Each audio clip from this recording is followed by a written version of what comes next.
So in this video here, we're going to take a little look at the Cobra F9 standard hybrid and also the one length hybrid. And I'm quite interested to sort of see how these two perform against each other. We know Cobra offer the one length set, so all the lengths are a 7/9 throughout the whole set, including the hybrid.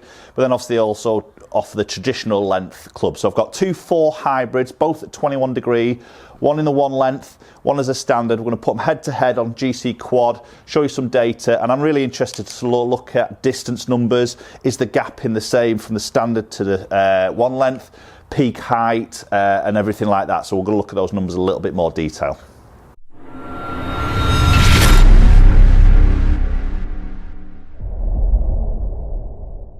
So we're going to start off with the F9 standard hybrid, so standard hybrid length. Now, as I said, both these are number 4 hybrids, both are 21 degrees.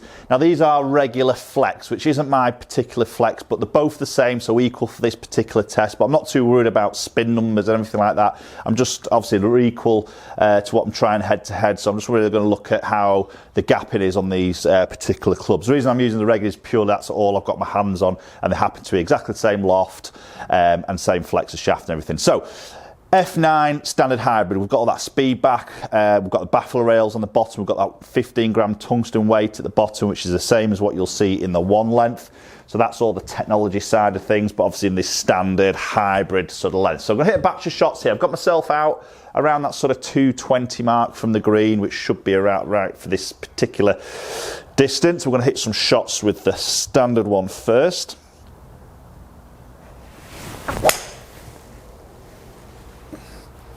Okay, that's a bit of a necky, cutty shot. That's come up a little bit short and right of the green, just scampering onto that fringe. Not a great strike there, to be honest, that first one. So really what I'm going to be interested to sort of see is probably a little bit of that strike. I may have a little look at that as to where I'm sort of hitting on that club face, but also that peak height and also a little bit of sort of accuracy really in terms of dispersion between these clubs. And I think that's probably what's going to be the biggest difference I would predict from these two clubs is I'm expecting the one length to be a lot more accurate just purely because of the length of the shaft as it sort of feels. But then how does that change on that ball speed and that sort of gap in? Obviously the length of the shaft can make a difference, and I know the Cobra's sort of the head weight slightly changed in the one length to try and adapt to that difference of the length to try and get the gap in right. Now, presenting that down by the golf ball, the head shape's lovely, to be honest. It's got a very nice matte black finish, black face, so looks very sort of sleek behind the ball, even though it's got fairly sort of bulging back section to it. So it looks like it's a very forgiving club. And I do like that rail baffler sole there. I think that really cuts through the ground very nicely. It makes it feel like you can keep that club face more stable and square through impact. That's a better strike. Looks to be a nice sort of neutral shot. Yes, that's just pitching on that front edge there, running onto that green nicely. So that was a better shot than that first one, so probably expect to see a little bit better ball speed there, a little bit more accuracy.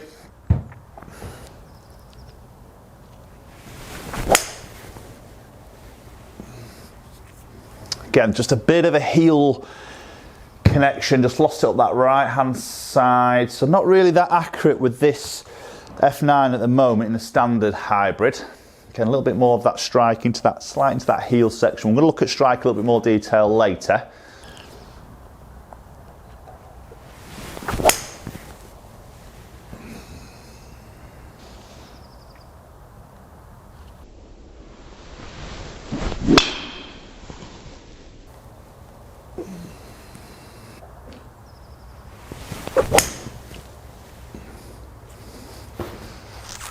Okay, so there's a batch of shots hit with the standard F9. Just lost that last one to the left of the green there. So not massively accurate there with that particular shot. Again, it's more a little bit mile through my strike. We'll look at strike in a bit. But first of all, jump over into the one length hybrid. It will hit a batch of shots with that. Okay, so now I've got the F9 one length hybrid. Again, it's a number 4. It's the same loft at 21 degrees. It's the same shaft. Obviously, the length is very different, but it is in that regular flex, so it's exactly the same makeup as we've just tried in that standard one. But clearly, it's now in the one length, so into that 7/9 length. The configuration of the club is more that 7-iron head weight, length and lie. So obviously that ties in if a golfer's going into 1-length irons and maybe sort of wanting to switch out the 4-5, maybe even 6-iron, because they do these in different lofts and the hybrids, and then they replace it with the hybrids in there. So again, they're getting that 7-iron length right the way through the set. But I'm just, again, really interested to sort of see this ball speed, the peak height, because I think from what I've seen with the irons when I've tested in the past, the flight in the longer irons seem to be quite flat, quite low. So again, that's where I'm sort of interested to maybe see how this compares to a standard hybrid. So putting the club down by the golf, I mean, clearly the first thing that jumps out, it just feels ridiculously short, especially for me being 6'5", because this is the standard length in 1 length, obviously. So it feels like a little kiddie's club in my hands. But on the flip side of that, it feels like the control aspect just goes through the roof. It feels like it's going to be quite an easy club to hit in terms of trying to maybe control that strike. And again, we'll have a look at that strike, because I did feel a couple of heely ones and missed strikes in that first one. So let's get this first one hit. I've got the same distance from the green, exactly the same. Does feel very short in my hands, but let's give this a go. That was a lovely strike. Maybe a little bit toe, but flight was pretty similar. It's pretty high flight there.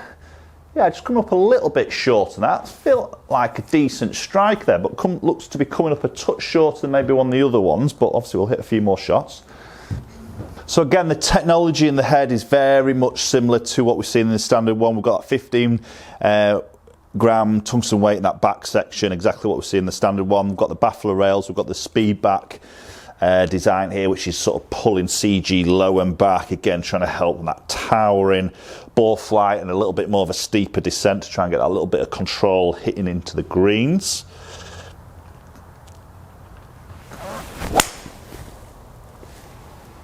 Yeah, touch low in the club face there, but again it's flighted, that towering flight, definitely a higher ball flight there. Just again, that's come up a little bit short. It wasn't quite as good a strike, that, to be honest, but again, it's come up a little bit shorter, maybe what we've seen with the standard length hybrid.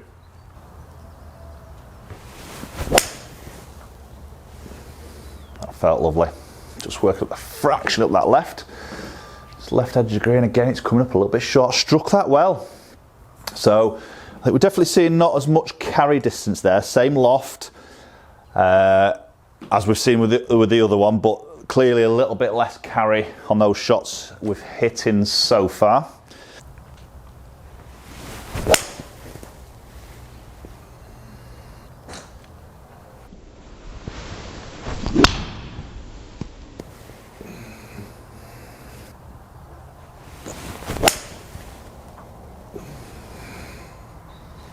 Yeah, good strike again. Just fraction up that left edge of the green. Yeah, okay, so there's about shots hit with the F9 1 length. It feels good, it feels more controllable. I feel like I've controlled my strike more. Again, we'll have a little look at that. Starting to see maybe some shorter carry distances there noticeably, but flight-wise looks very similar in terms of that peak height. Again, we'll check that out a little bit more detail now. Okay, so let's take a little look at some numbers here. So on the bottom we've got the standard F9 in the 4 hybrid, and obviously above is the 1 length. So look at the standard first. We see an average ball speed of 140. First one was a little bit of a poorer strike, as we can sort of see there at the bottom. Averaging at 13.6 on its launch and 4.3 on its spin number. Peaking at 35, averaging at 213 carry. So let's look at 1 length. So 136. So noticeable little drop on ball speed, and my peak one there was just short of 138. So clearly a difference of ball speed. Looking at launch angle, very similar, 0.3 of a degree difference as average there. So not a massive amount difference of that launch angle. Looking at spin, about 400 revs difference of spin, with the 1 length being a little bit more spinning. But the peak height is a little bit less than the 4 hybrid. So probably to do with a little bit more ball speed, a fraction more launch. It's just letting that ball peak out a little bit higher with that extra speed coming off the club face. So we can see a a total of 213 with the 4 hybrid, and the one length coming at 203, peaking at 205. So a little bit tighter maybe on the numbers with the one length there, but I clearly see a difference of a drop off on spin. Now if we take a little look at the strike with a standard 4 hybrid first, you can see some nice sort of central strikes, but you get to see those 2 real sort of heel shots and a couple of other ones just edging a bit into that heel side. Definitely nothing into that toe section of the golf club there, but those 2 heel strikes just clearly I felt those quite clearly there. They feel like a real miss hit to me. Looking into the one length as a comparison there, we can see those heel strikes have sort of gone. I had that one that ventured a bit into that toe section, but then the others were quite sort of central, quite happy with those strikes. I'll feel those little differences there. That little heel one fractionally, a little bit of a toe on that one, a little bit bigger to the toe, more noticeable again, but a little bit of a better pattern there in terms of that strike. Okay guys, so there we go. There's a standard F9 against the one length F9 in the hybrids. Now really, I think ideally when you go into the one length, you'd be probably in the one length iron, so you're going to tie all this in together. Probably the next video I'll do is how maybe that then gaps, this 4 hybrid will gap from the 5 iron, one length 5 iron, one length 4 hybrid. That'll be an interesting one to see how that sort of gaps. So some of you thinking, well, what's the point? Maybe do a comparison between these two, but I was just really interested to see what the difference was with the length. I wasn't expecting to be a massive amount of difference, to be honest, but maybe it just probably points out in this video that if you've got one length irons, then maybe, you know, if you've still got the standard length hybrid, whether it's a Cobra or another brand, then you may sort of have some possible gapping issues in your set, which you may already sort of notice in there. Or other hand, you might not have any one length clubs in the bag, maybe struggle with the hybrid and think, well, yeah, I quite like the idea of a shorter length hybrid in there. But again, you've got to work into that gapping of that longest iron. There could be, again, some gapping issues doing that. So definitely more confidence maybe with that one length. You know, it does feel incredibly short to me, but I think for a lot of golfers that will give them a very big boost in confidence in terms of maybe control and strike a little bit better with that, again probably because of that length, and most golfers will do that, but there's obviously got to be some gapping issues there which you definitely need to get it checked out before you go in and purchase one of these. You know, ideally get on a fitter with a launch monitor, hit some with that longest iron you've got, and then plug that gap with the right lofted hybrid. Okay, push comments down below, guys. Let me know your thoughts. Have you got one length irons? Have you got the one length hybrid in your bag? I'd love to know your thoughts. How are you getting onto it? How on with it? How it's maybe improve your game, or if there's any negatives to it. Again, I'd love to hear your thoughts as always. So do comment down below. Thanks very much for watching. Appreciate you watching as always. If you haven't subscribed and you're watching a lot of my content, then please do so. I'd love you to be a subscriber. Hit that subscribe button, ring that bell so you get notifications for any future videos, and also hook up on my social media platforms, both Instagram and Twitter, and the 2 handles there are @MNGolfCoach, and hopefully we'll catch up with you all very soon.